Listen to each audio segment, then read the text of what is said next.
The names and identifications that are in the title of today's video. Hold on a minute, I have to clean my lens. And what you're gonna learn today are well, what I believe to be important things about germs and germaphobics, and how the concept of incels, germaphobics,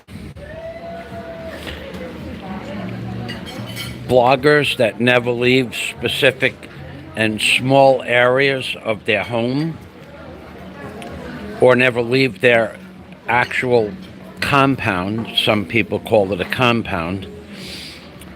And of course, what those different terminologies have in common with one another.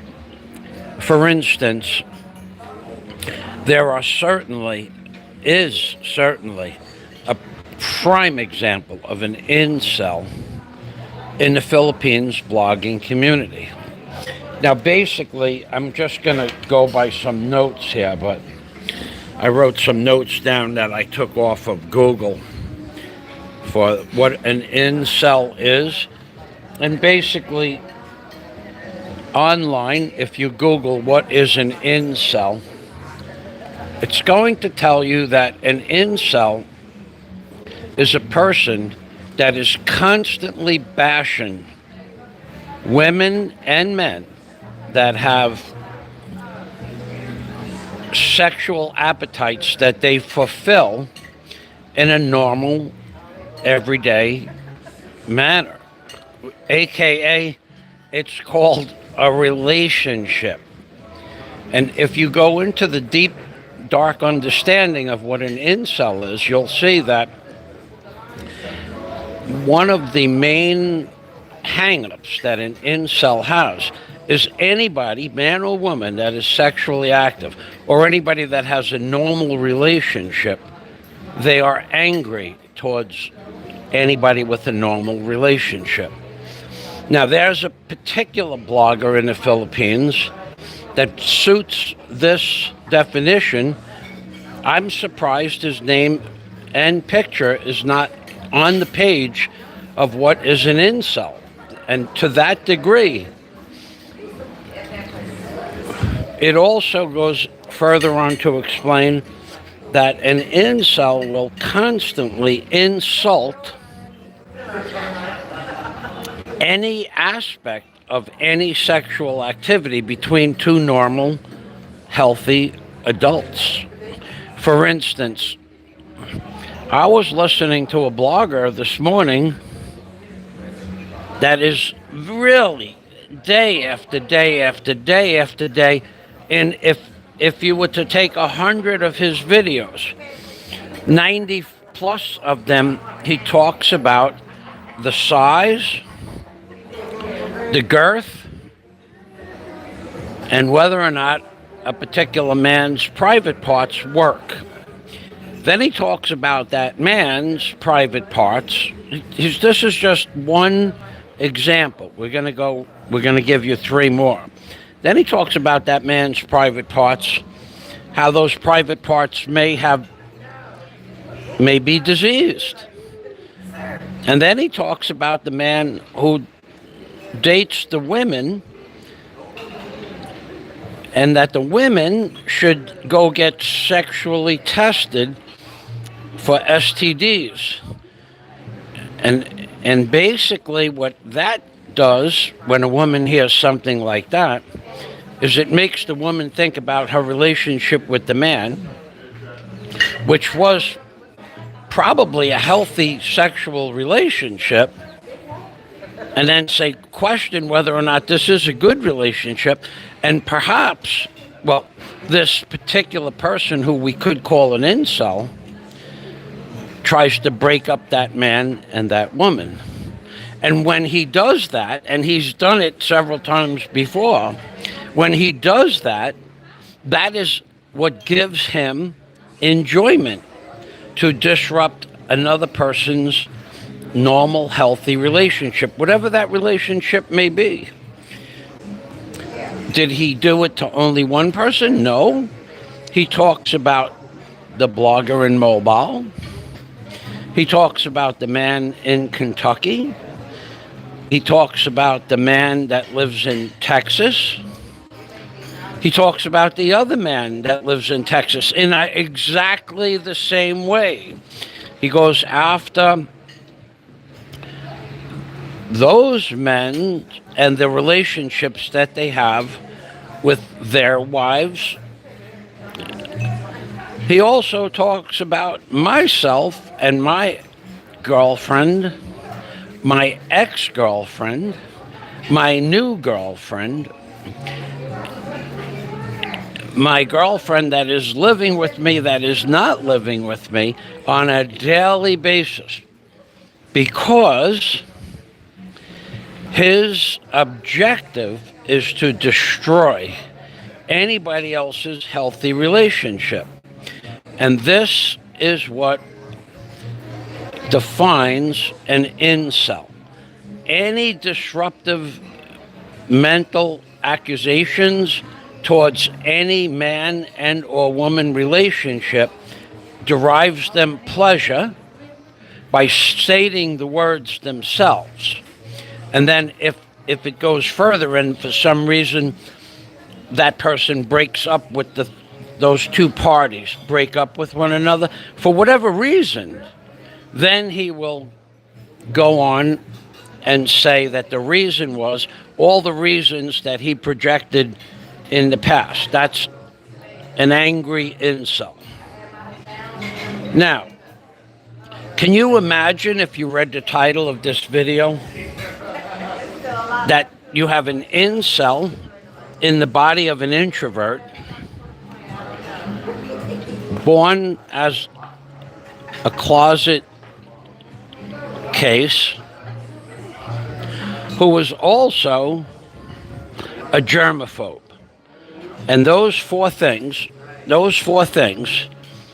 are all wrapped up in the mentality of just one individual.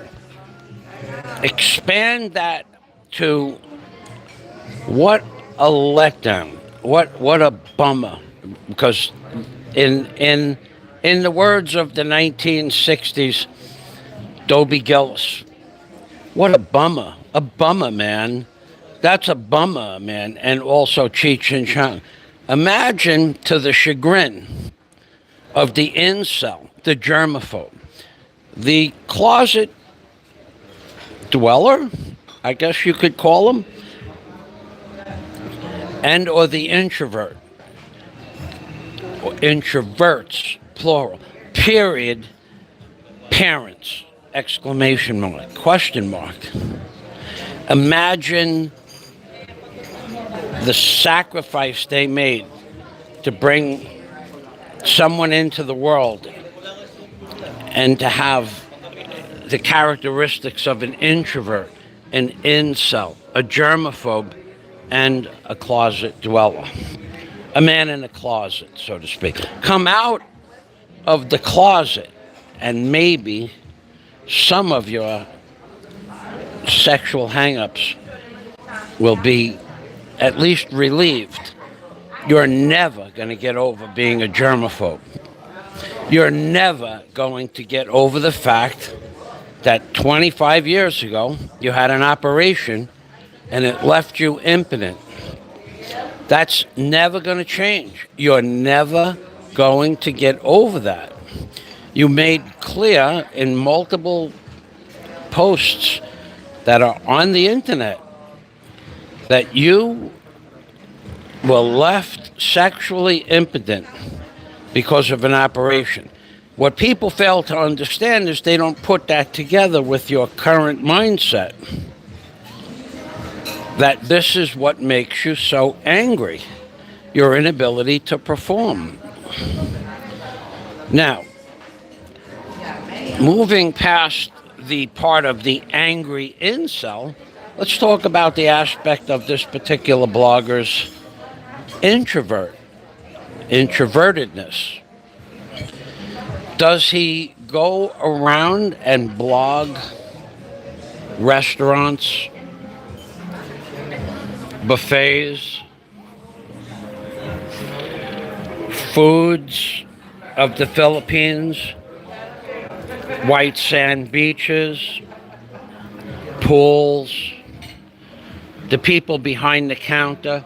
Does he have a meeting with the owners of certain hotels today to speak with the general management and discuss the fact that in a week or so he's going to be blogging their hotels using a drone? Has he gone out of the house and interacted with the locals and said, how can I get in touch with the management? And then got in touch with the management, aka, let's call them Robert, and Robert. 4 different managers for 4 different hotels.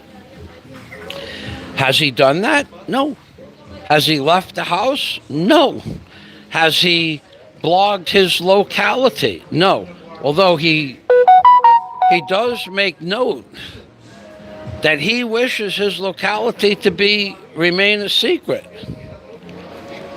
because that is a characteristic of an introvert. They don't want social interaction. So that's an aspect of an introvert.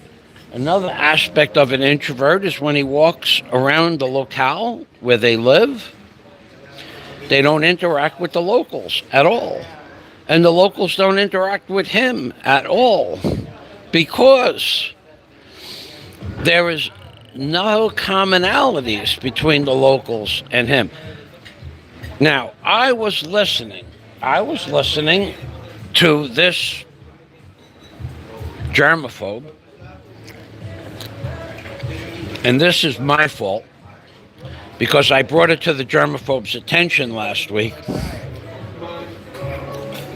that his live-in partner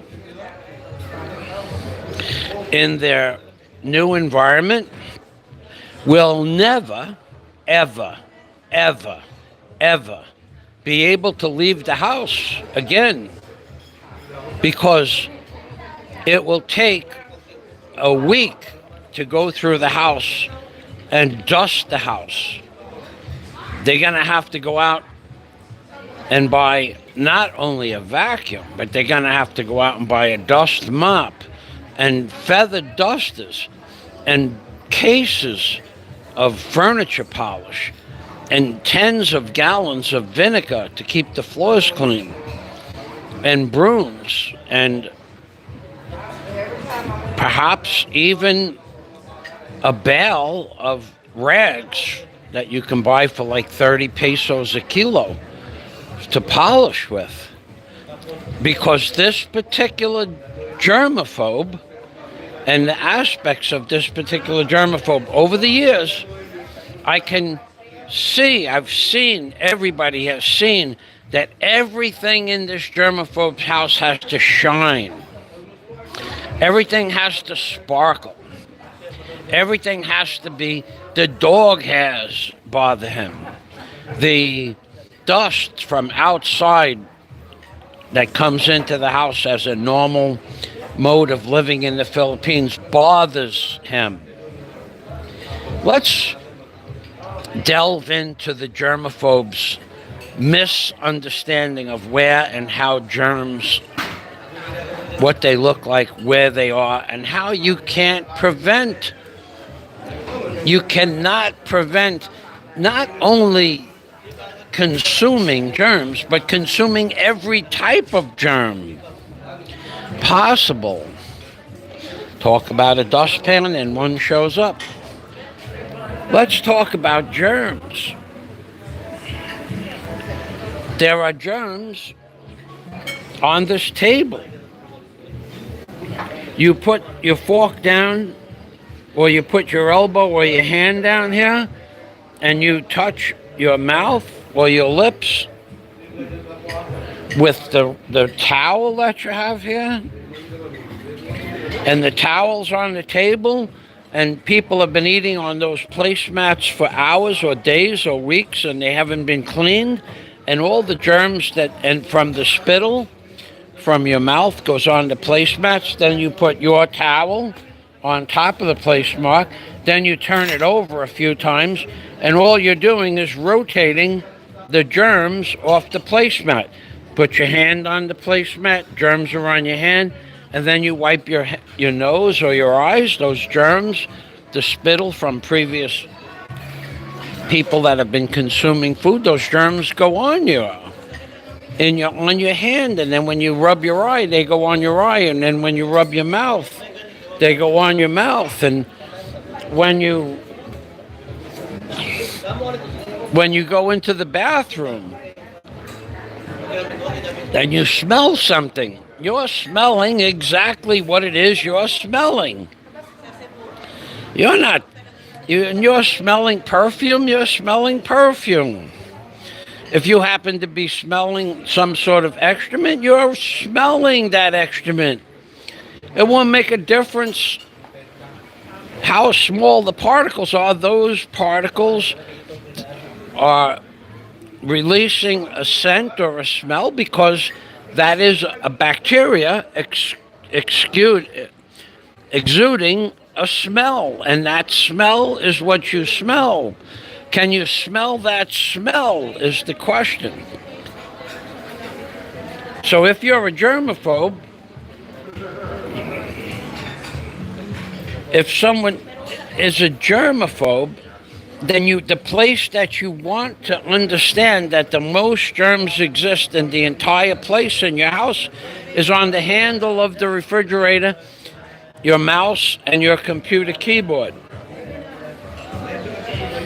There is no way on earth to get around the fact that germs are what keeps you alive. Germs are what makes you healthy. In India, the people that bathe in the Ganges River, which is probably the most polluted waterway in the world, perhaps, and they start bathing or are bathed in the Ganges River since birth, they never get sick, those people. They don't get colds, they don't get the flu, they don't get sick, because their bodies have built up immunities. If you were to stop breathing in all germs for a year or so, all the immune systems in your body would go on vacation, so to speak, and then when you came out into the environment, you would be susceptible to every germ in the environment. Because that's part of reality. Reality is the fact that you are, as a human being, as a biological entity, you could describe yourself, if you came from another planet, as a bag of water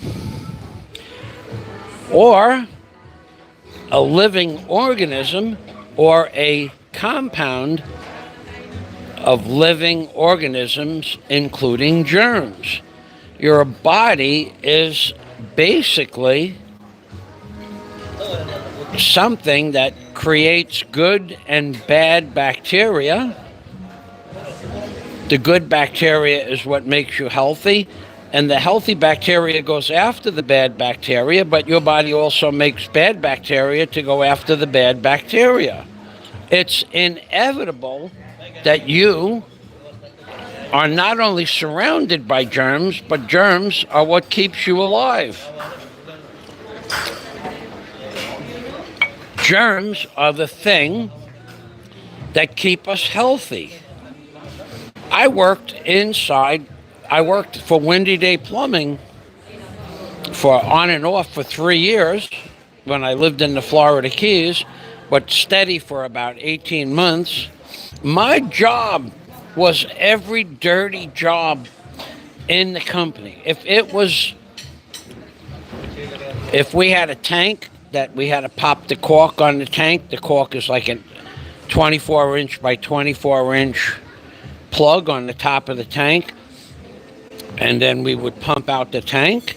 My job, after we pumped out the tank, was to go into the tank with a shovel and a pair of sneakers, no boots, no hip boots, and shovel the solids in the tank towards the vacuum hose of the truck.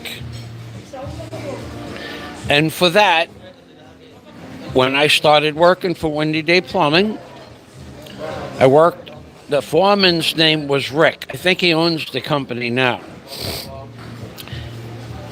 For that, I made an agreement with Rick. I needed a job.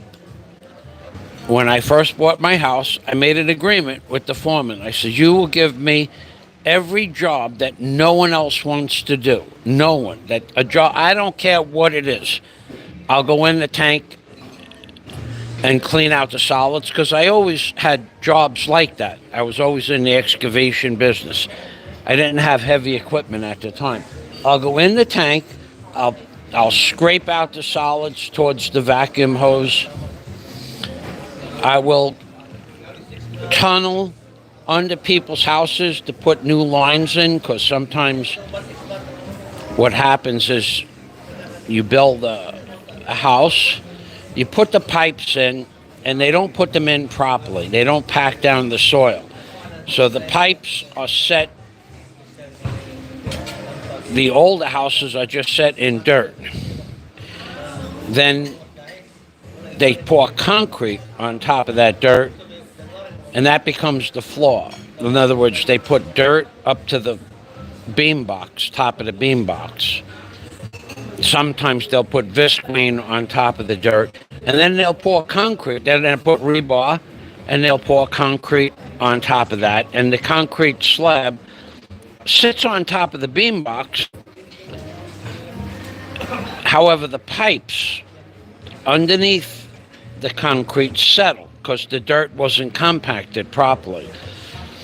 So what happens is the dirt settles underneath the concrete slab, and where the toilet tank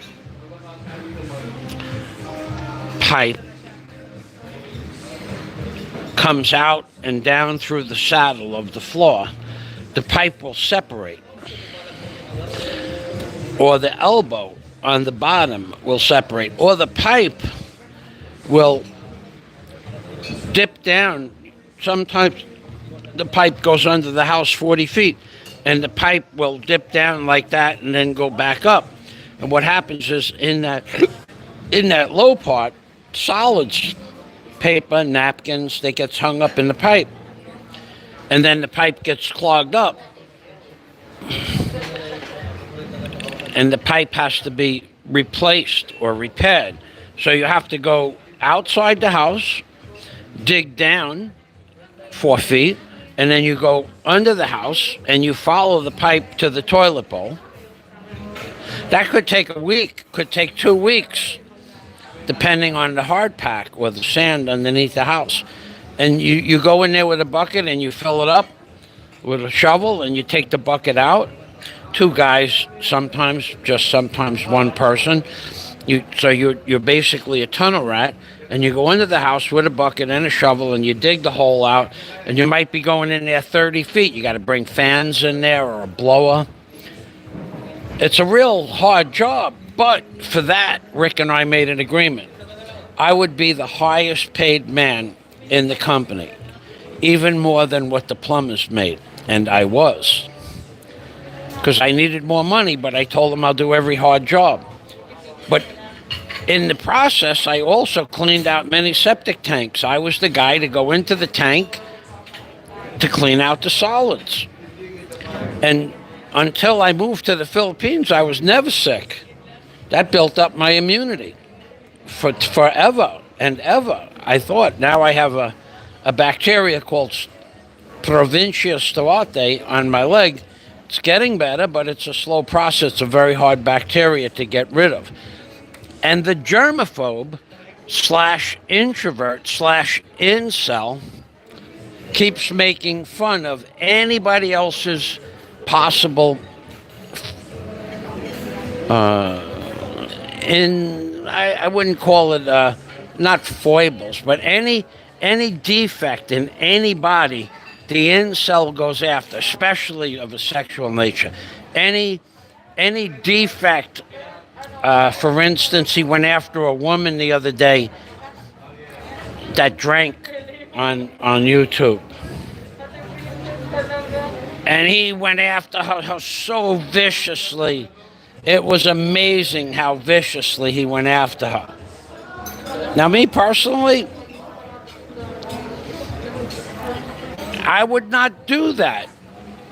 No matter how I felt about that woman, I would never go after somebody that viciously, because as this incel, and he is an incel, as this introvert, and he is an introvert, as this closet dweller, and he is in the closet, how this blogger who never leaves his domicile, and he does not leave his domicile, and if he does, he doesn't make note of it because he's afraid of the outside world.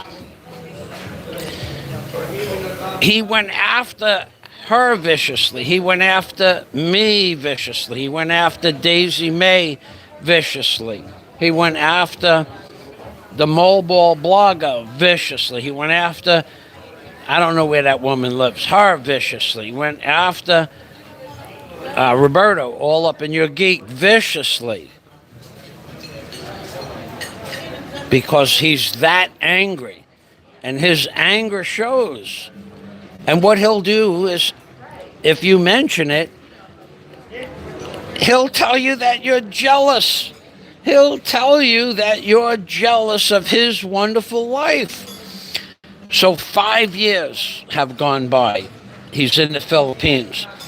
He has no videos of anything of the Philippines on his channel, but he calls himself a Philippines blogger. He's not. He's a hater at best. He's a hater. He can't be anything else. He's definitely an incel by definition. No doubt an introvert by definition. And no doubt a germaphobe by definition. However, on top of all of that, he's a liar. Because when asked, and he was set up the other day by a commenter, when asked, why did you call Miss Dimples the C word? He categorically denied that. He didn't do it in the chat. Someone asked him, and then by words, he said, I don't ever remember saying that. I didn't say that. And then the next day, the great Aloe de Winter came on and posted those comments. The great Aloe de Winter came on and posted those comments. And the introvert / the incel / the bedroom blogger / the angry man was proven wrong. And then his standard operating procedure, SOP, is to say, oh, I was only joking at the time. I was not. No, your exact words. I'll call that B word any name I want, as long as I don't use that B word's real name. I'll call her a con artist. I'll call her the C word. I'll call her the B word. And that video clip was played on WTF's channel the other day. That clip was heard by Miss Dimples. Now, did Miss Dimples do anything at all to this man, so-called man? Not a real man, but so-called man. Did she ever do anything to this man? No, she never did anything. Nothing did that lady ever do to him.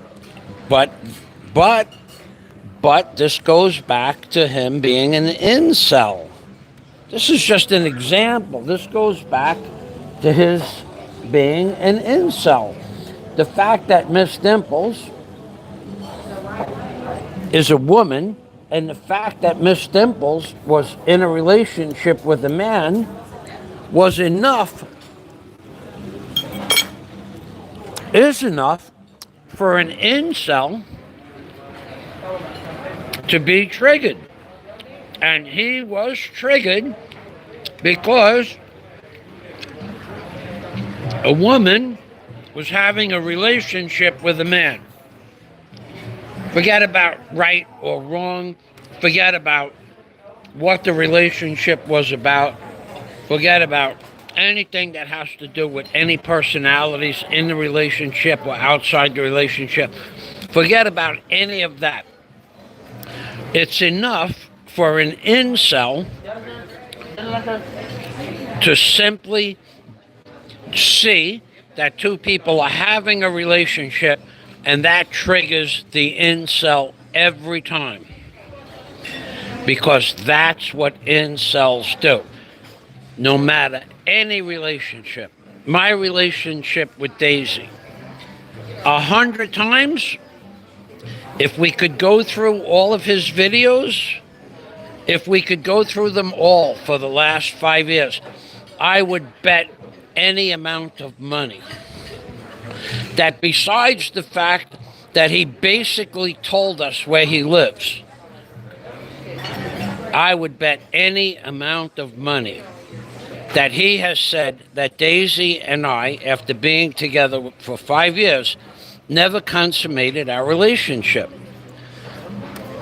That we did not consummate our relationship because this person, this so-called blogger, this introvert, this incel, somehow he knows that I'm impotent. In his mind, I'm impotent. In his mind, he projects his impotency on everybody else, or if someone else has a sexual relationship, he poses his impotency as the person who has a normal relationship as hatred towards any man or woman that has a relationship, because he is incompetent. Aside from the fact that he basically told us where he lives, and he wants that to remain a secret. What is the big deal if someone knows where you live, other than the fact that you know that because of your anger and the fact that you are constantly talking and trying to get third parties to do your handiwork. To do your handiwork. I heard this morning, I heard last week, I heard yesterday, and I heard the day before that he's trying to gin people up, to try to get people to go see somebody in Mobile, because the last time the guy in Mobile was confronted, the confrontation wasn't severe enough. So today he upped the ante to have the next confrontation with weapons. Because he himself is afraid, and I really mean afraid, to go there and do anything about it himself. It's the argument is between him and the guy in Mobile. He's been talking for 3 years that he's going to go see the guy in Mobile. But he's a coward. He'll never go see the guy in Mobile. He said, when I get back, I'm going to have enough money to go see that guy in Mobile, and I'm going to take care of it. But now, He's not going to do that anymore because he has too much to lose. When he called Miss Dimples the C word and the B word and a con artist, he said, "Oh, I was only joking. If I said that, I was only joking." Because he's afraid to man up in any way, shape, or form. Man up. He'll never man up because he's not able to man up, because he's not able to understand what it's like to be a man. He'll never understand what it's like to be a man. And this brings me to another point. Imagine, to the chagrin of his parents, that they raised such an abject failure. Imagine the first time the parents were called into the school counselor and they said, "Ma'am, sir, your child is very special. He belongs in a different kind of school altogether with others just like him. He does not play well with the other children." And the parents, to the chagrin of the counselor at the time, there weren't a lot of options, and said, "Well, we'll just do the best they can." And then 10 years later, 15 years later, 20 years later, imagine the chagrin of the parents when they realized they had an abject failure at bringing up not one, but two children. Can you imagine how bad the parents felt about that? Not ever being able to help their child integrate into society. What is it? What is it that the parents did wrong? Did they blame themselves? Is it genetics? Was it passed down on abject failure throughout the history of their war-torn family? Nobody will ever know. But what we do know is that they failed. They failed miserably. Now I have another note I want to go to.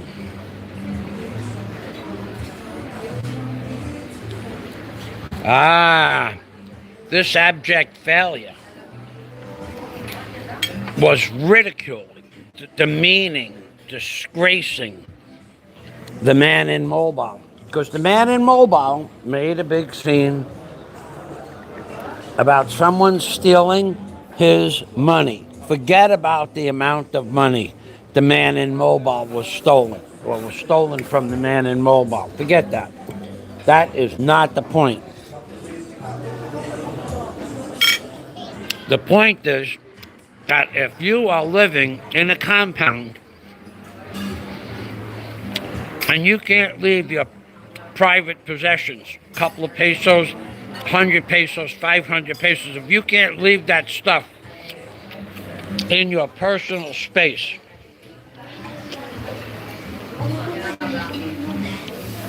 and you have to worry about some of the people that walk up to you every day and say good morning, stealing your money, that's a problem.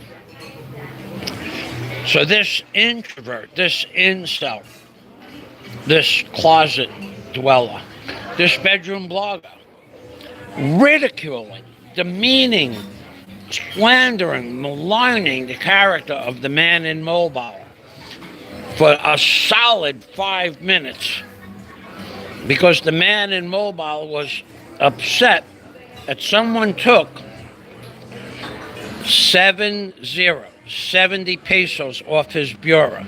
Number one, nobody should have touched that money. Number two, whoever took that money was a trusted member of that community. So therefore, he has someone in that community that took his money. He has a right to be upset. Number 3. This is the big one, folks. This is the big one. The bedroom blogger. The incel, the introvert, is, in the past, is worse by tenfold when it comes to being upset about small amounts of money. If you recall, the incel, the introvert, the bedroom blogger, about 5 years ago, gave the mobile blogger 300 pesos, $6, a pack of cigarettes, and a pizza pie, or a half a pizza pie, I don't remember. 6 years ago, 5.5 years ago. And we have heard about how ungrateful the guy in mobile was for his generosity of 300 pesos, a pack of cigarettes, and a couple of slices of pizza. We have heard that story repeated hundreds, if not more times. Hundreds, if not more times. How ungrateful the man from mobile was for $6 or 300 pesos, a pack of cigarettes, and a few slices of pizza from the complaints are coming from the incel, the introvert, the closet dweller, and the bedroom blogger, who claims since he started blogging that he's a financial success, and yet he brings up 300 pesos, a pack of cigarettes, a couple of slices of pizza, 100 times. Why do you think he posts videos and takes them down? Especially the one yesterday, when he told everybody where he lives. He did that. He wanted to remain anonymous, but he's not smart enough to form sentences without giving enough clues and hints as to his real location. And that is the one thing that he never wanted to reveal, his true location. And in yesterday's video, he did that.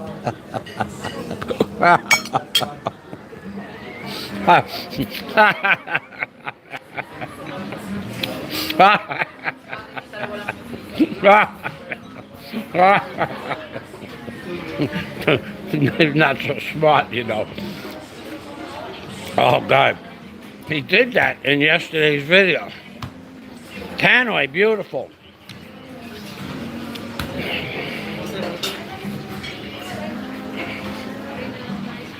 Thank you for stopping by, Tannoy. No, that's why I'm here today, Conway. I have a meeting with the management of 4 hotels to I want to introduce myself to the management and then find out if they will allow me to blog their hotel with a drone, and possibly I'd like to get, not now, but I'd like to get a review of one of the hotel rooms, the $400 hotel rooms that are here, the ones that are up on top of that balcony up there. That room that you're looking at, those 2 rooms, you can see the sunrise from this window, and from the other side around the corner you can see the sunset. So I'm here to, if management comes in, I don't specifically, I didn't make an appointment with him per se. I met him once before. We had a long 7 or 8 minute conversation, and I think he'll be amenable, at least to allowing the drone on the beach. I don't think there's going to be a problem with that. I actually wanted to drone from the rooftop. I wanted to go up on the rooftop, but I don't even have to go up on the rooftop anymore. I can send the drone up there. I just want to make sure that it's okay with him before I do it. And there are 3 other hotels down, a little bit further down the beach that I'll be blogging as well. Yeah, it's a beautiful view. Today is my business day, believe it or not, even though it's Sunday. I have several managers and hotels to visit.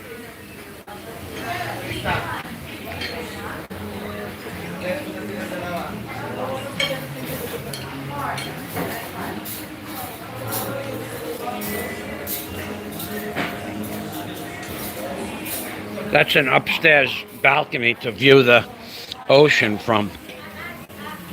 Thanks for stopping by. I got an update on my drone, by the way.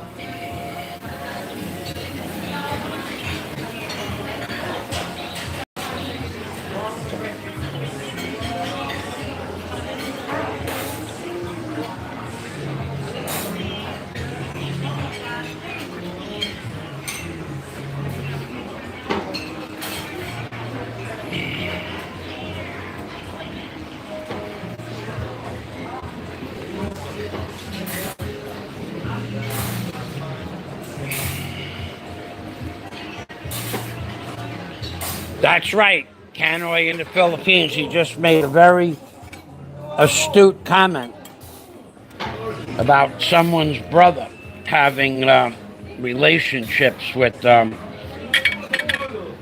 involving family members. I've heard that before. I can't prove it though, so I don't say it. No one can actually prove it. So I don't mention it, but I've heard that story. Going back 5 years. But I can't, myself, I don't talk about stuff that I can't prove. I can prove he's an incel. I can prove he's an introvert. I can prove that he talked against almost every woman on YouTube, including Daisy May. And that's what incels do. They don't care if the person they're talking about, they don't care that the person never bothered them. They don't care whether they know the person. They don't care that the person is a nice person, a wonderful person, a beautiful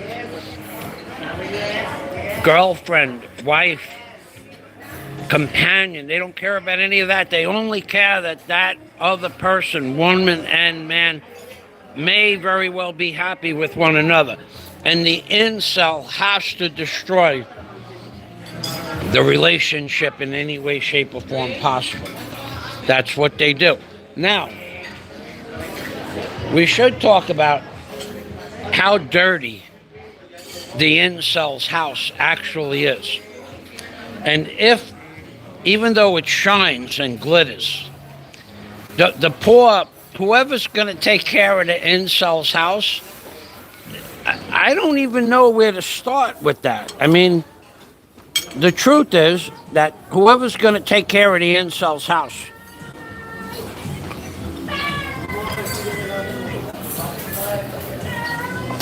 is never going to do anything but take care of the incel's house.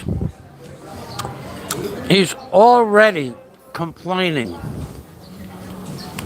about the dog dander and hair and dust.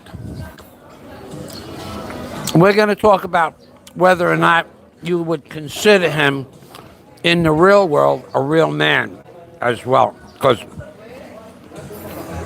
I'm on the fence about whether or not he's a real man. Now, I think it's possible, I believe, that he was born with the sexual organs of a man. But it depends on your definition of a real man. we all know that real men are different than incels, introverts, and germaphobes. Especially someone like Canoe in the Philippines. If you want, we can go to an example like Canoe in the Philippines. Because he's here, and I know him, and I talk to him on a weekly basis.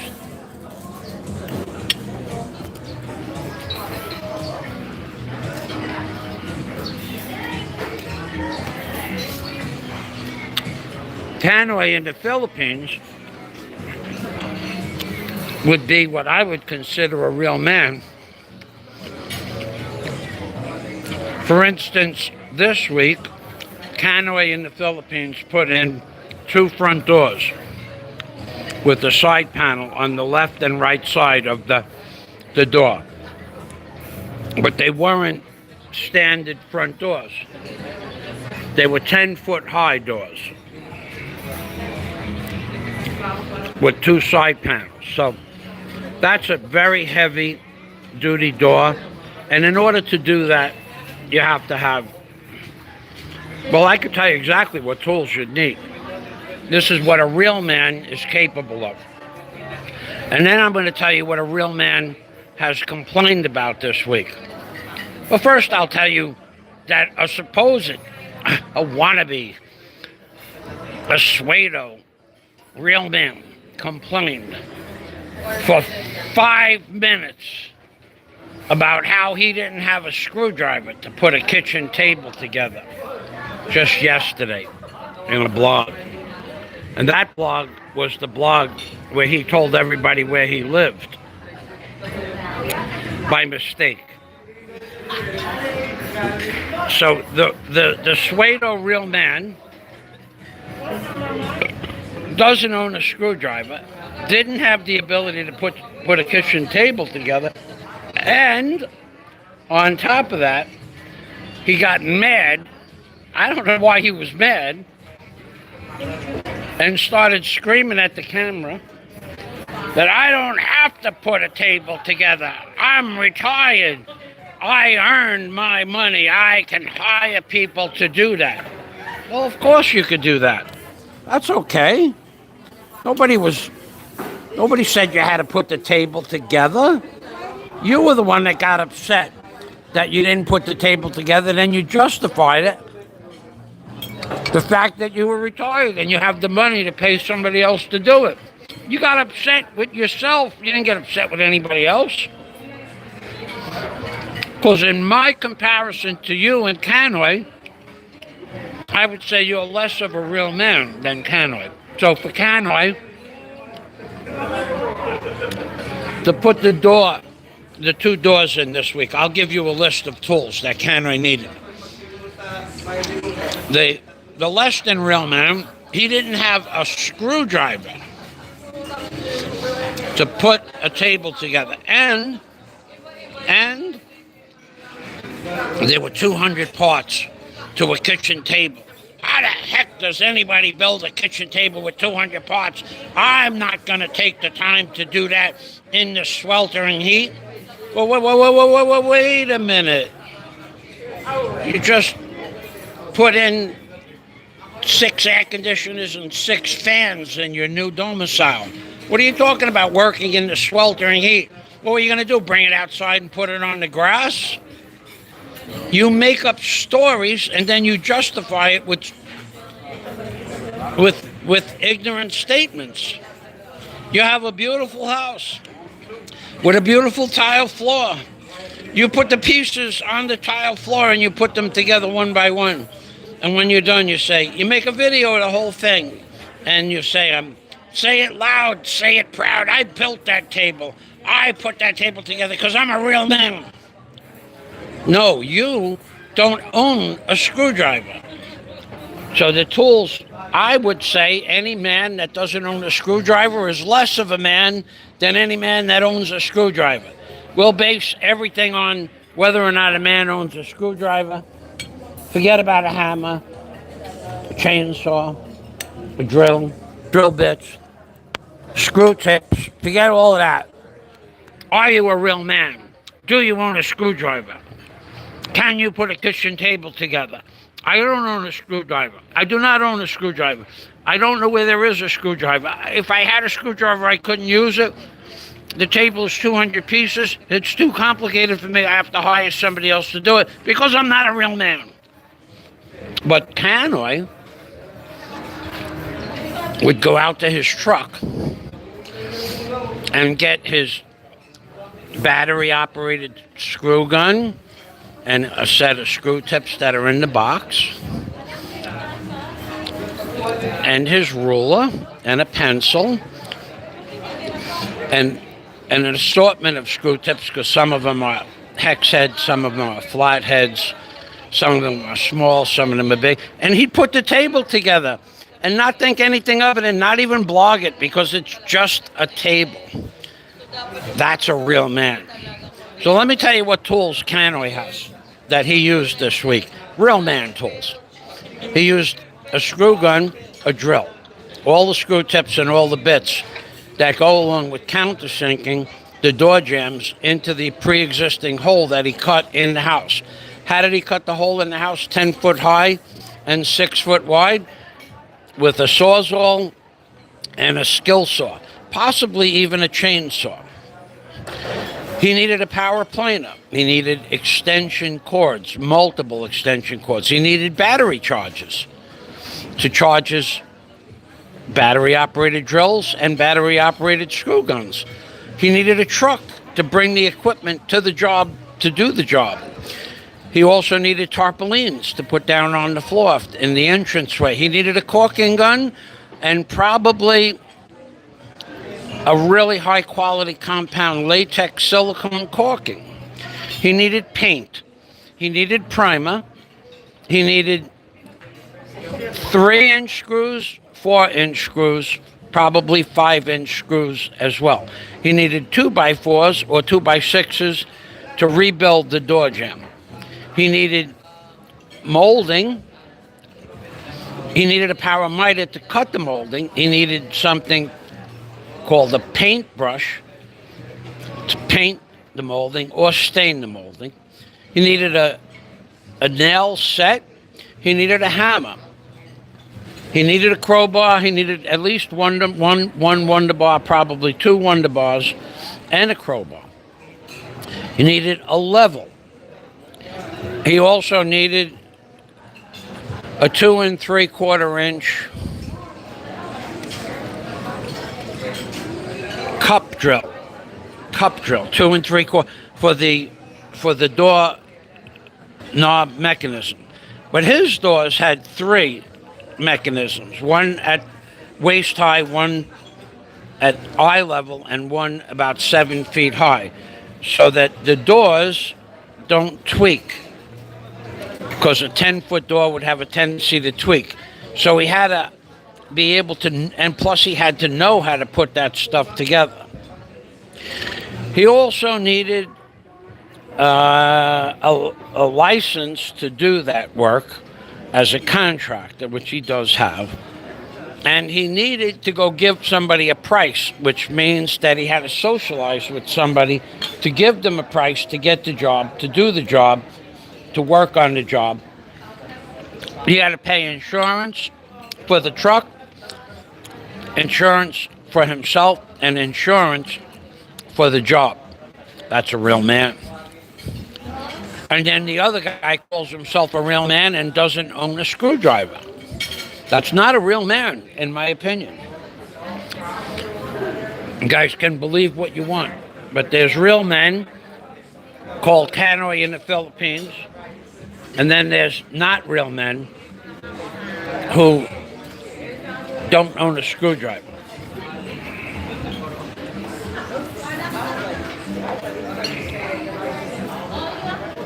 That's for him, 300 pesos a week is a week's income.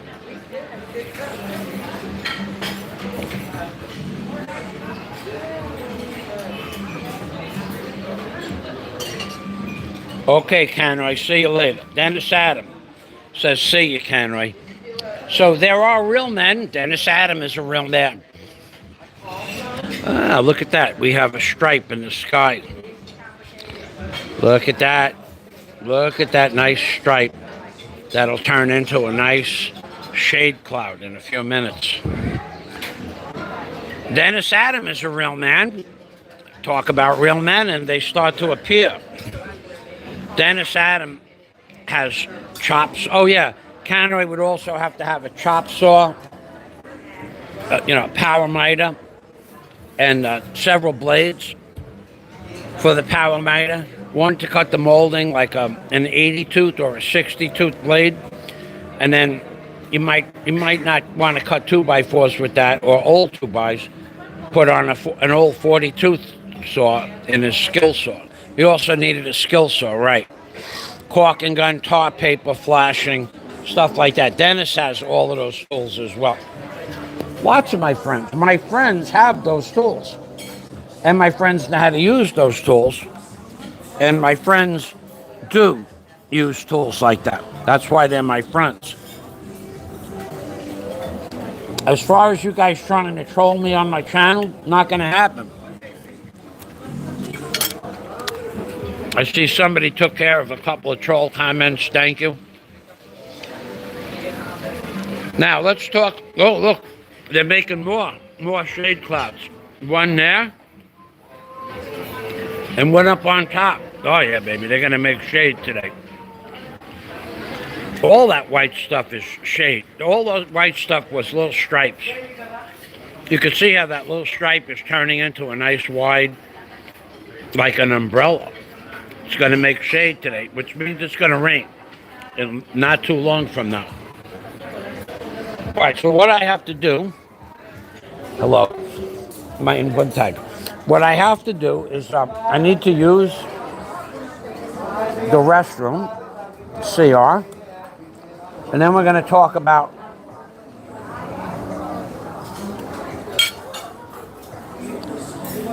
INCELLS a little bit more. Wow, that water stayed cold. No, they must have put cold water in there. Oh, look. Oh, that cloud is really becoming quite the shade. I'll be back. Enjoy the view.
Kami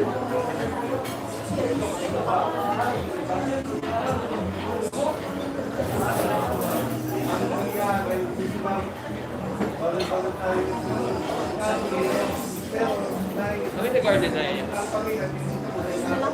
Oh, sila. 11% sila.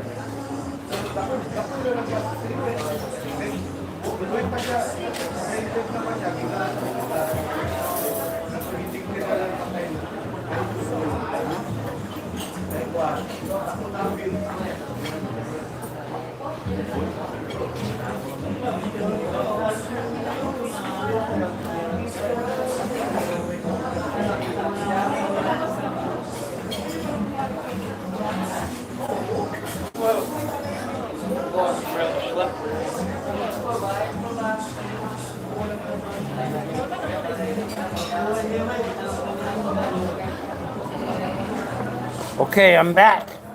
Let's talk about incels and cowards. And then I'm gonna have to, I saw the manager. I'm gonna have to say goodbye in a few minutes. Let's see, look at that. Look at that little line that turned into such a nice umbrella type operation. Turned into a cloud, that little line. Amazing how they do that. They color the skies, baby. Thank you, dear. Salamat.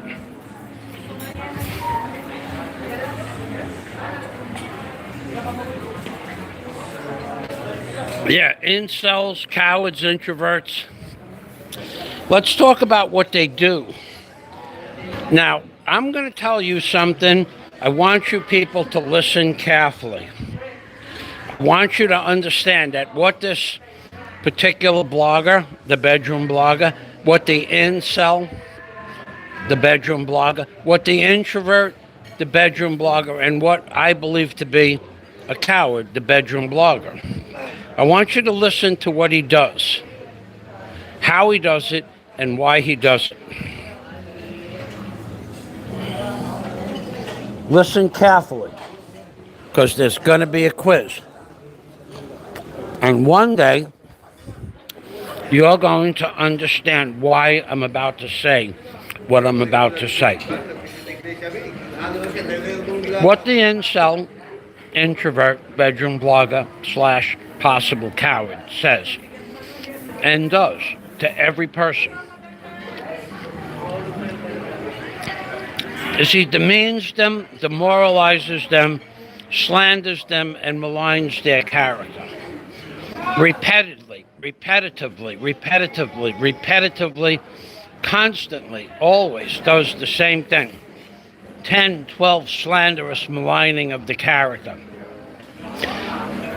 Day after day, day after day, day after day, day after day. Goes after one blogger, then another blogger, then a woman blogger, then another man blogger, then he goes back to the original blogger. Sometimes he slanders 3 or 4 or 5 bloggers in one upload. Why does he do that? Let me tell you why he does that.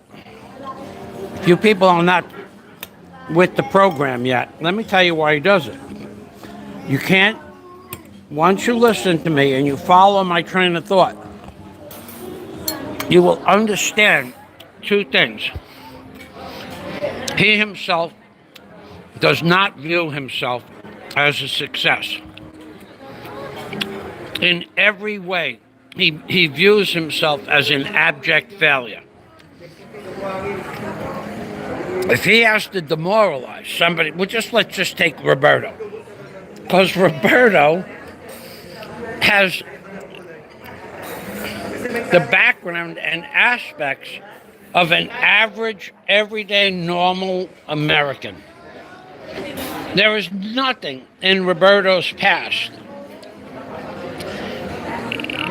Nothing at all in Roberto, all up in your geek's past. Nothing at all in his past that would warrant the bedroom blogger, the incel, and the introvert to go after Roberto and Roberto's wife. Nothing. Other than the fact that Roberto had a normal life. The incel, the introvert, the bedroom blogger, and what my lawyer calls a gay And make no mistake about it, he's sure of that. I'm not sure of it, but my lawyer is sure of it.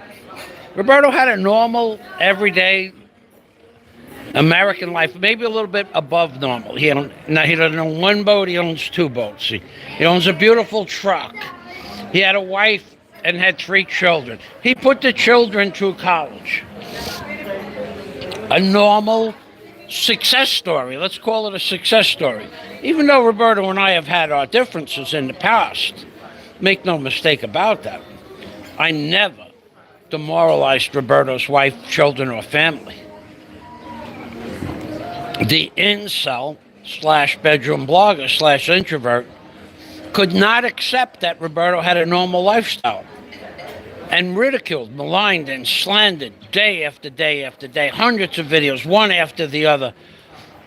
The wife, the family, Roberto's infidelity, the wife's infidelity, the children don't live with them. He used every possible methodology to piss off Roberto. Thank you. Every possible venue to piss off Roberto. But why did he do that? Well, let me tell you why he did it.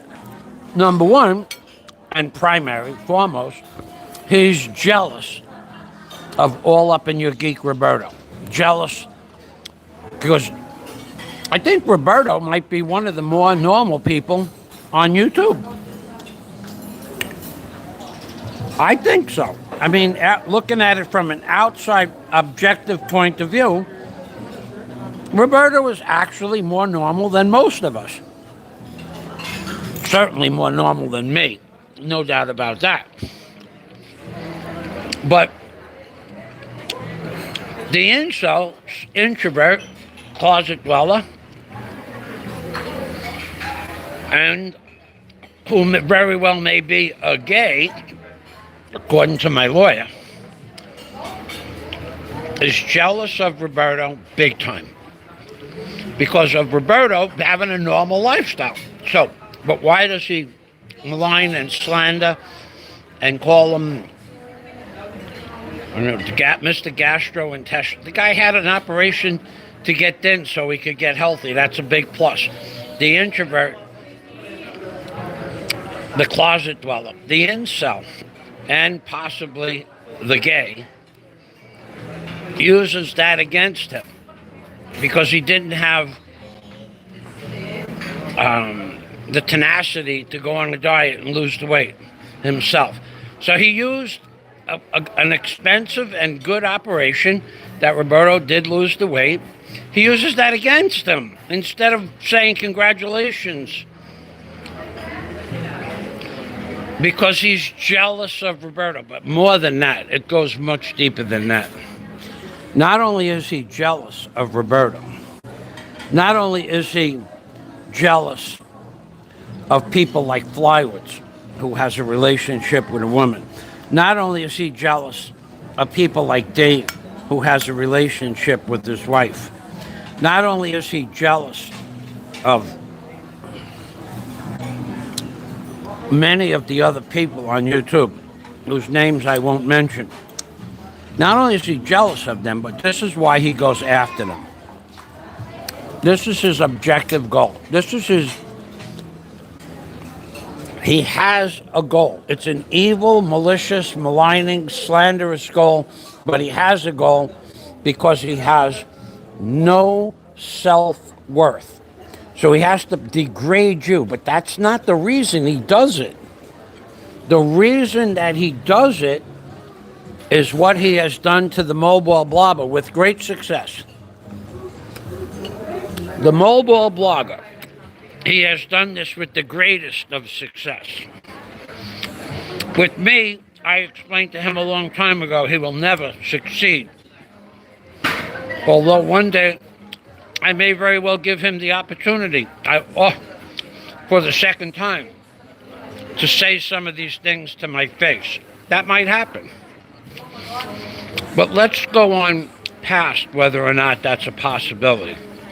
Let's go on to the fact that the incel, the introvert, the bedroom blogger, and what my lawyer calls the gay, and his secretary calls a gay.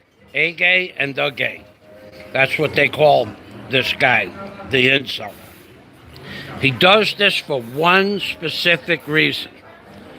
He does this to upset you. This is his goal. Make no mistake about it. He does this to upset you to the point where you will get on camera. You, not me.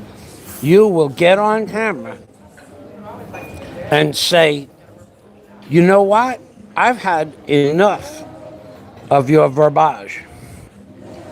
And this is what he's trying to get everybody to do.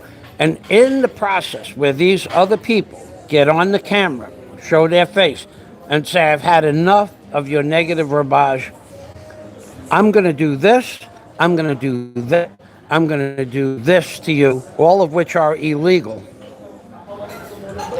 And then he has reached his goal. He has gotten you to say on camera. He has gotten you to say on camera. He has gotten you to threaten him on camera. That is his objective goal.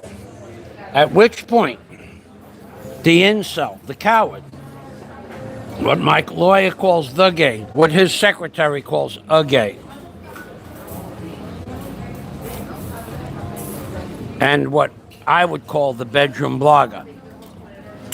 Once he has accomplished this, he immediately records it, takes notes, gives you the, goes and prints out the chat, or the video, the notes that go along with the video, the words, brings it to the police station and files a report on you on the police blotter. And then he'll try to take a case against you if it's serious enough, like he did with the guy from Mobile. Now, I told that guy from Mobile to keep his mouth shut and stop interacting with the incel, the bedroom blogger, the introvert, the angry man, and Mr. Impotent himself a long time ago, but he didn't listen. It's too late now for him. He has gotten Roberto to respond in a manner that he wanted Roberto to respond. Then he went to the police.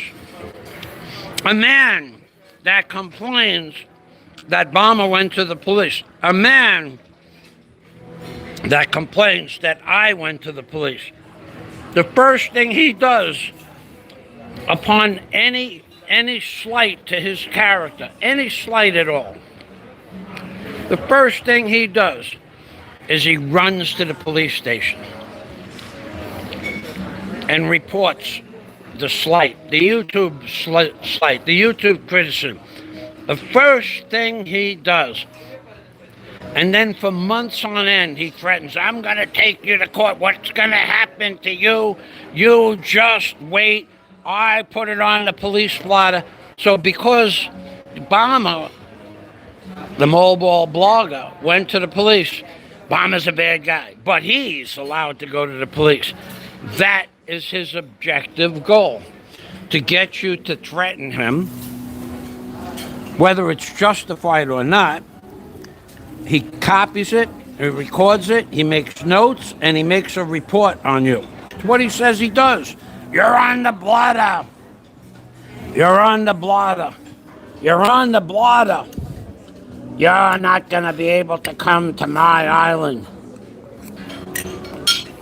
You're on the blotter. You're on the blotter. The moment you set foot on my island, that very moment, you'll be escorted off the island. Because the incel, the introvert, the bedroom blogger, the coward, and what my lawyer calls the gay, and what my lawyer's secretary calls a gay, that is his objective goal. Make no mistake about it. His objective goal is to get somebody to say, in a threatening manner, anything in a threatening manner towards his person by using his first and his last name in a blog. And the person who makes the threat, their face is in a blog. He copies the video, he copies the URL, he makes notes, he puts it in his little thumb drives, and he goes to the blotter and makes a blotter. And then supposedly it's on record for future use. But don't make any mistake about it. That is the reason where he goes overboard with the slander and the maligning of character and the degrading of women and men in general, so that his response, he doesn't just do it because he knows he's an abject failure.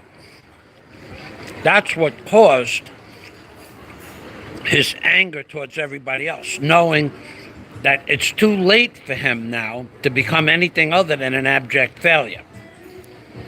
There's no redemption for that. So his only way to get back at everybody else is to demean them and demoralize them, to make them less of a human being than he is in his mind. And by getting you to threaten him in any way, shape, or form, he considers that a success. That's his goal. That's why he's never stopped slandering myself and my relationship with Daisy May. Never has he stopped, ever.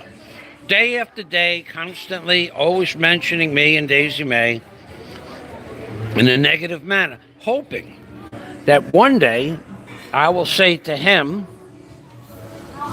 something that he will be able to use against me in a court of law. He's made it clear. He gave the children candy. He has a chainsaw. He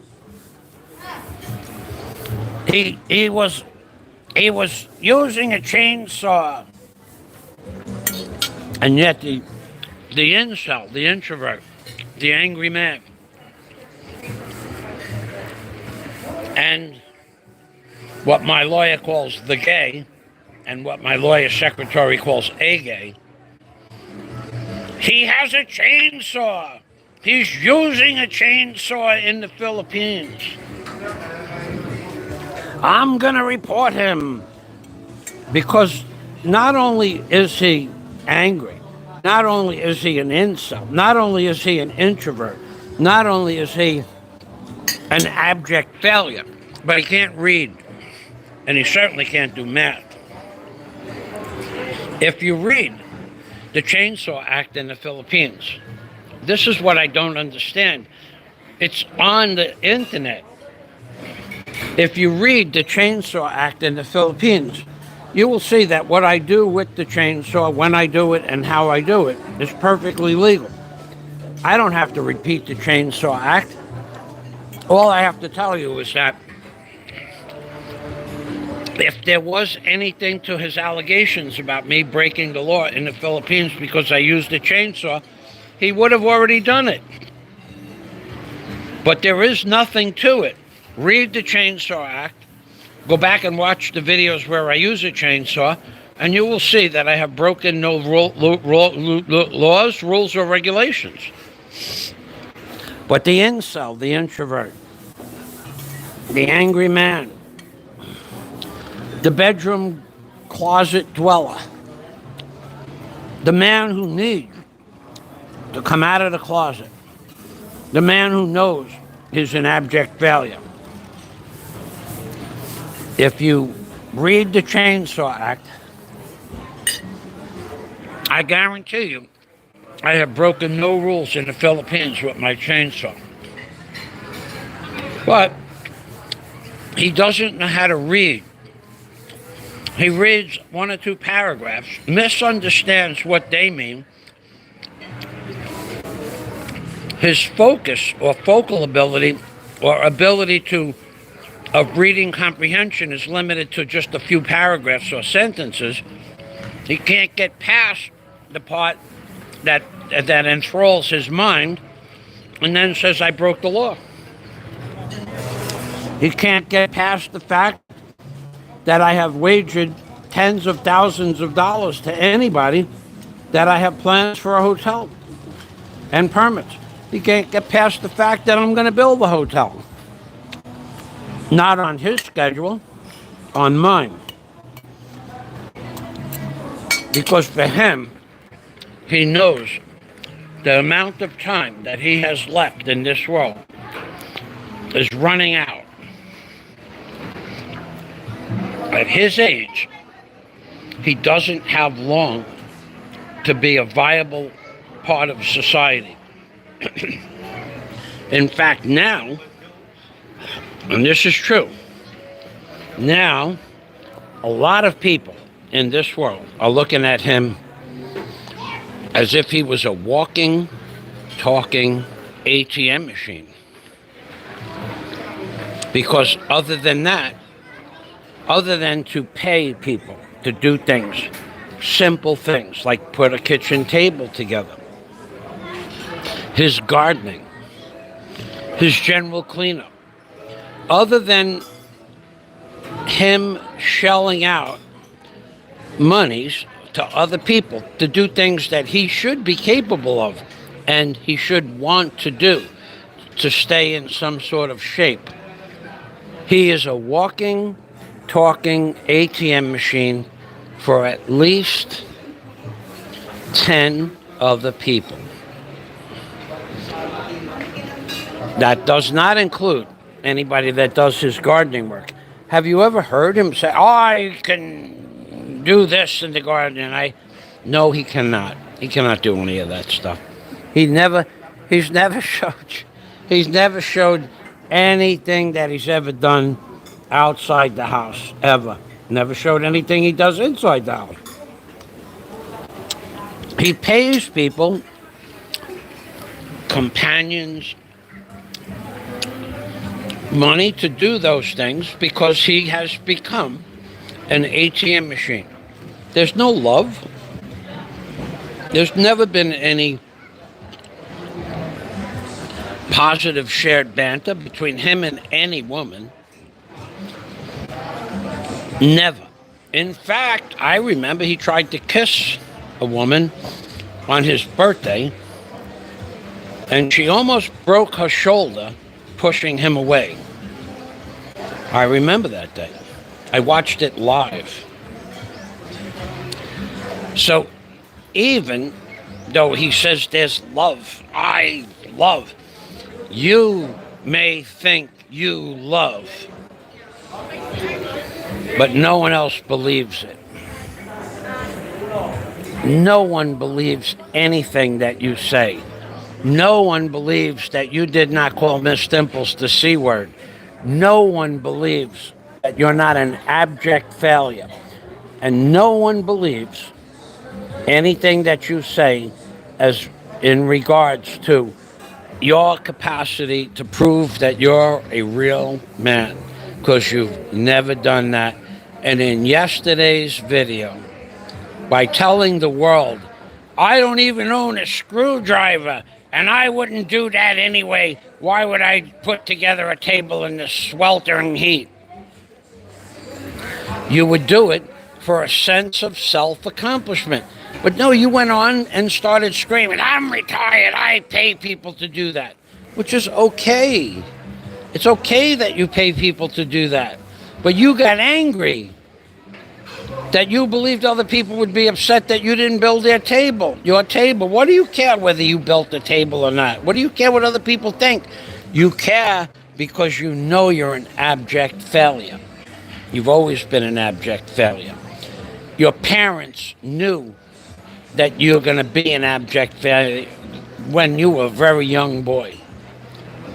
Your parents knew that they failed and that there was no option for them other than to accept the fact that they failed miserably because of all the hang-ups that you have because of all the hatred, because of all the animosity, because of all the hate that you spew on a daily basis. It's self-mutilation. It's self-mutilation of the mind. It's self-mutilation of the body.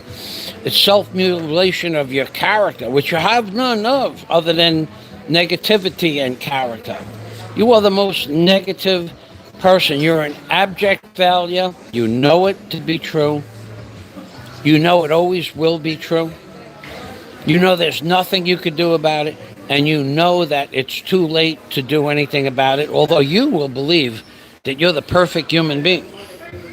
And yet, 3 years of threatening to go see somebody in Mobile or wherever they live, and in 3 years you never grew the gonads.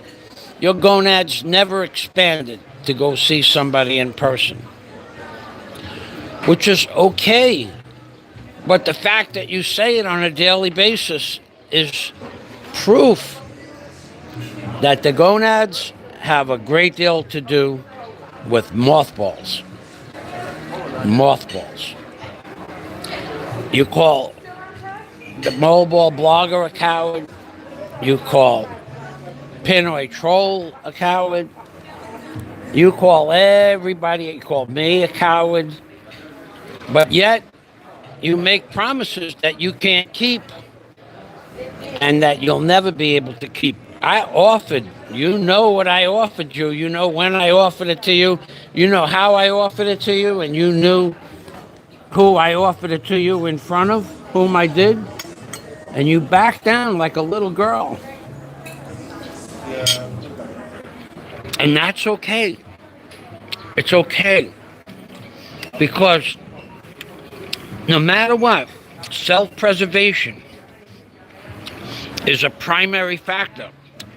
And on that day, in that moment, at that time, when I made you that offer, self-preservation kicked in and said, this is not a good thing to go do. And you curled up like a little girl into a ball in your chair. You know you did that. Only a few moments in history do I wish I would have recorded for posterity, and that moment was one of those moments. The time I made you an offer that after 3 years you should not have refused, and you backed down like a little girl.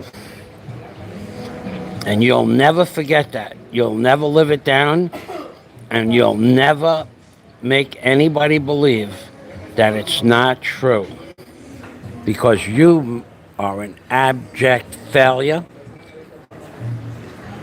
a coward, an introvert, an incel, and what my lawyer calls the gay, and what his secretary calls a gay. Alpha gay and the gay. Why they call you that is because you mention other men's private parts thousands of times. In the few videos that we watched, 26 excerpts from videos, you mentioned other men's private parts 103 times. You mentioned that other men were infertile or impotent 83 times. You mentioned that other men were gay about 45 times. This is out of 26 videos. In yesterday's video, in the day before's video, in last week's video, you have mentioned other men's private parts thousands of times. The only other person that does that, well, I won't mention his name. We have a special show coming up on that guy. And there is somebody else that's constantly mentioning his own private parts.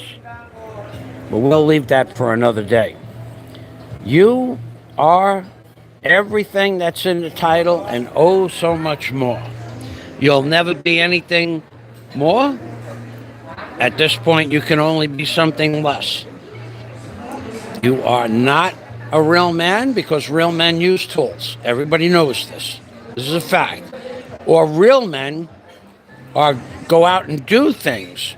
They may not have tools. A real man could be a type of person that goes to an office and performs a function, is a leader in the office industry, he could be in charge of several different, like a news editor or something like that. He has the responsibility of other people's jobs and businesses. That's a real man. You have no such attributes. You've never done anything in your entire life with any proof of anything you've ever said. You've said, I was in charge of this, but no proof. I planted trees. So what? I led a crew. I've been leading crews since I was 17 years old in high school, even younger than that. In our shops, we had crew chiefs. I was always the crew chief. Nothing that you have ever done in your entire life do you have a picture, a video. Nothing to show that you did anything manly. And as far as people that worked with you, let's not even talk about the people that work with you. I made promises to never reveal some of the things that people said about you. And if I did, I can't prove it. So I don't do it. I'm not like you, dude. You go around telling people that the mobile blobber has a deformed penis. You made a statement that the Bahal yellow man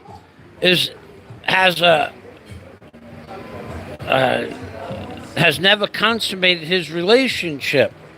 You make statements like that with no proof. You made a statement the other day that if someone made that statement about you, you have said that if anybody ever said anything like that, or someone did say something like that to you, he deserves to be strung up and honey put on him and the ants eat him. You made statements that he should be this and he should be that, and all kinds of mean, malicious ways to make someone expire. You made those statements, but you do it to other people. The guy in Mobile the other day that you said was behind a wooden fence and did something in front of some young girls, you have no proof of that. I don't believe it to be true. But if someone said it to you, you would take them to the police. You would take it to the umpteenth level of the law. But for you, it's okay to say it, but for everybody else, it's not okay to say it. Let me tell you something, and this is a fact. One day, you always like to say, he made a lot of enemies. How many enemies have you made? That's a real question. How many enemies have you made? A lot, dude. And how many people want to go to your place? A lot, dude. Why do you hide your location? Until yesterday, when you told everybody where you lived, you moron. Why do you want to hide your location? Why? Why do you want to hide your location? Why are you so paranoid? Because you are the person that has made a lot of enemies. I'm going to check the comments. Okay, Dennis Adam. Okay, I don't see a lot of comments. I like that. I like that a lot. Okay, so what I got to do now is I saw the manager for the hotel. I saw him roaming around here before. I'm going to go sit down. I'm going to go look. I'm going to go to his table. I know where his table. He has a place he likes to reconnoiter the place from. I'm going to go sit down with the manager if he's here. And then I'm going to take a walk down the beach. I got two more stops in the immediate area, and then I have one stop in the not so far away area of hotels on the beach. And I'm just going to notify them that I'll be using a drone on their beach, and I want to see if they'll let me review their hotel rooms. Now, I don't know that they will, but I don't think they won't. I have no reason to believe either way. Oh, and my drone update? The abject failure says he'll never buy a drone because he's broke. He's only going to buy a $100 drone. Well, I didn't take anybody's money. I took a lousy $200 in donations, $230, $215 in donations. And what did I do with that $215 in donations? I went out and spent $600 on a drone. The next day, I got $450 in $440 in donations. So $440 and $225 is $465, $565, $665. I got $665 in donations from Super Chat. In 2 days, I added $200 to the kitty from my Patreon account. That's $885. Then what did I do? I couldn't cancel the $600 drone. That's going to be here in a day or so. I couldn't cancel it. But I didn't want that one anymore because it didn't have collision avoidance. What did I do? I just put a $1,350 charge on my credit card for the Mavic Air 2S drone. I bought the Mavic Air 2S intelligent battery for $240. I bought the Mavic Air 2S 6-way charger for $50. I bought the Mavic Air 2 pontoons so that I could land the boat out in the ocean for $8. I bought the Mavic Air 2S. I bought one other thing. The case, the fire. It's called a battery. It's called a drone case, but you put the batteries in it. It's a hard case. It's called a hard shell case. That was $60. I bought all of that stuff. It's all listed one after the other as items that are on their way to me. And the first drone that I bought for $600, I'm not even going to open up the box. I'll show it to you. I'm going to bring it back and send it back to Lazada. So I scam people for their money. They sent me $215. I spent $600. Where is the scam there? Then they sent me $650, $675, and I spent $1,300. How did I scam them? I haven't even gotten half the money for the drone yet. But I have assurances that I will have the rest of the money when I fulfill my agreement to blog the Philippines, baby. So with that,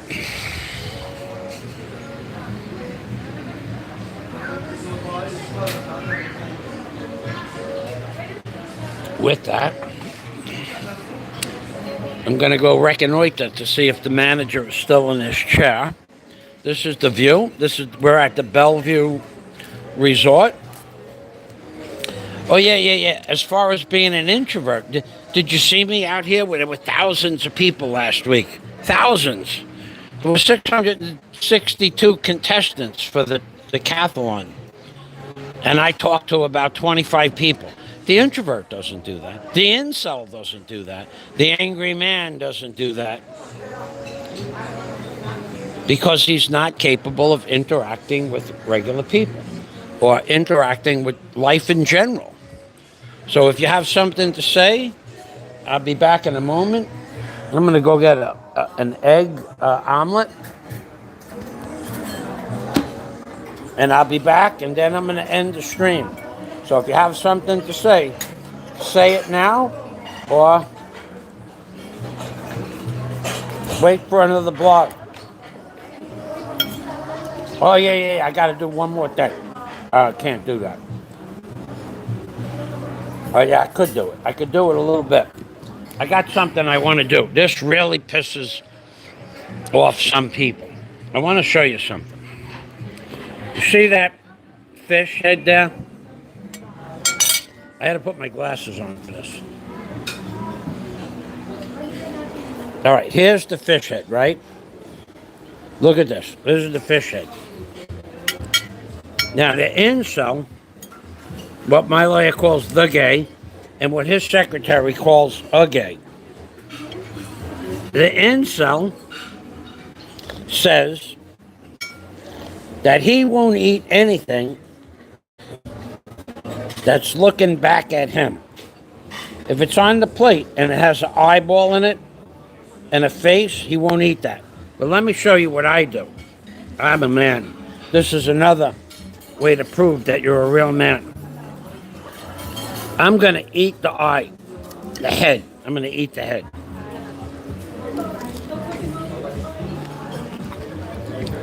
You hear that crunchy? That crunchy is the eye and the brain. Watch. Now I got one hand holding the camera, right? And I have the other hand with the fork, right? So it's not like I could hand this off to somebody. I'm going to chew the head off. I'm going to chew the head and the eyeball off here. Ready?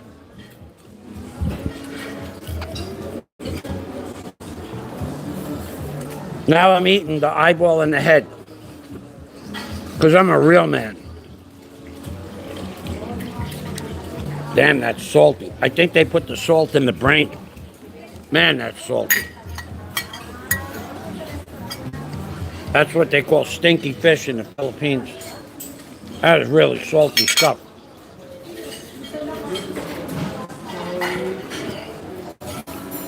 Daisy Jane. Mayan Buntag, honey. How are you today? Okay, salamat. That omelet you made, #1. You're the best cook the Bellevue has ever had. But that other girl, she's learning. She's going to be #1 next week. Woo! Woo! Gave her the chills. That's Daisy Jane, not Daisy May. She's a sweetheart. She makes me my omelet the way I like it. So that's it for now, ladies and gentlemen. Have a nice day. To the incel, to the abject failure, to the bedroom blogger, to the angry man, to the closet dweller.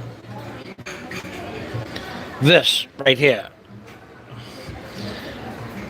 will outweighs anything that you will ever have inside your bedroom. And the saddest part about your life, and this is true, the saddest part about your life is that, in fact, your life ended years ago when you entered into the bedroom, which is different than Bruce Lee Enter the Dragon. Completely different thing. When you entered into the bedroom and decided that that's where you were going to live the rest of your life, blogging from a bed.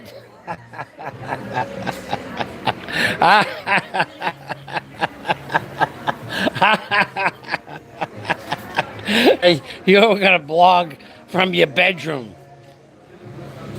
And by blogging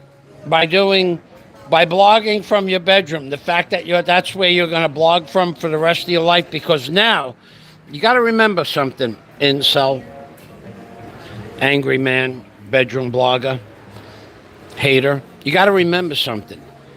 You're never going to leave the house and blog again, because yesterday in your live stream, you told everybody exactly where you live. Twice. Then you took the video down. It's too late. It's back up on the internet. I won't give anybody the timestamps, though. But you gave your exact location away twice. Because that's the one thing in life you didn't want anybody to know. And that's why you're afraid to leave your house. That's why you'll blog from your bedroom. That's why you made it clear as day that you have now 17 CCTVs around the perimeter of your property. Who do you think you are? James Bond? You have 17. last 2 weeks ago, he made a point to make note that he has 17 CCTV cameras and outside lighting that will light up the outside perimeter of his house to make it look like Shea Stadium at a night baseball game. That's paranoia, dude. That is paranoia.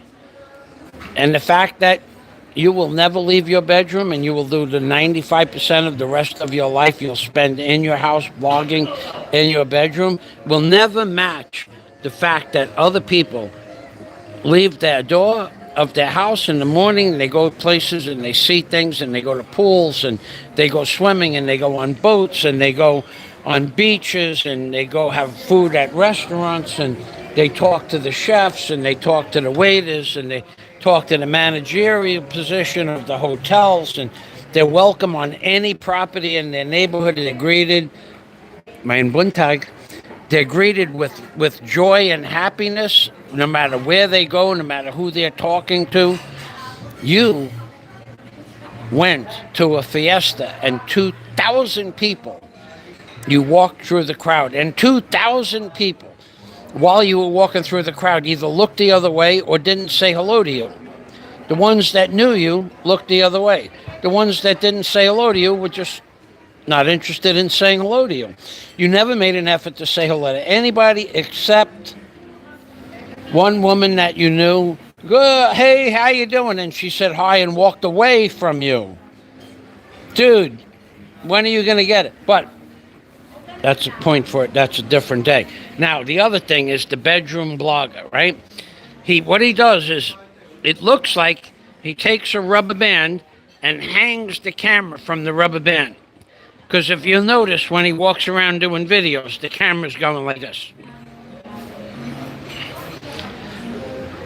And sometimes it's like this, with his fingers in the front. And sometimes the camera is bouncing around and going left and right, like this and like that. You're an abject failure. You're an angry man. You're a malicious little man. According to my lawyer, you're the gay. Only the gay men do that. According to my lawyer's secretary, only a gay man does that. You're a hater, dude. You hate everybody and everything.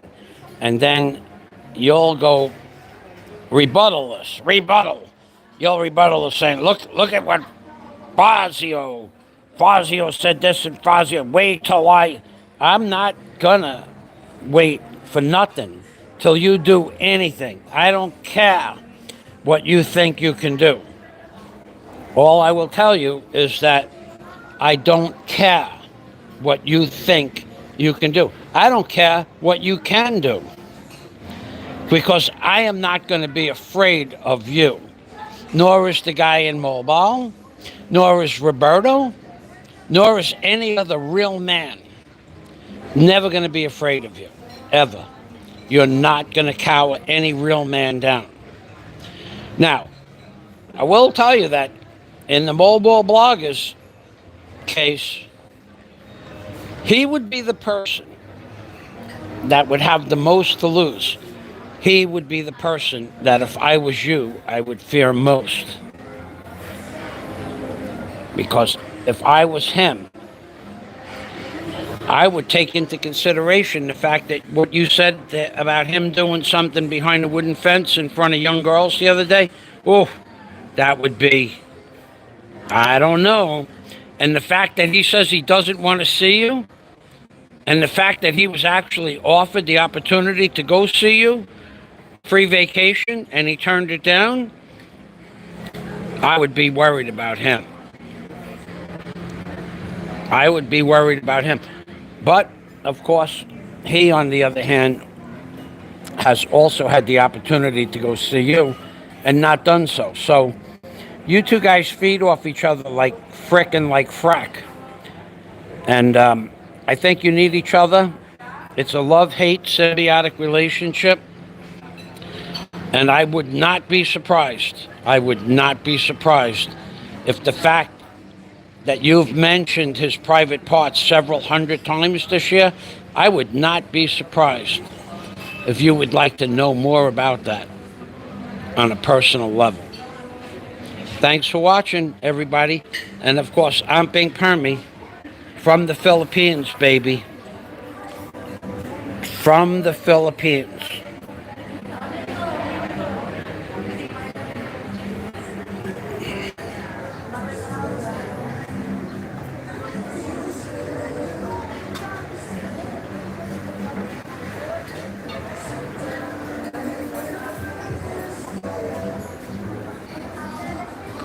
Bye-bye for now.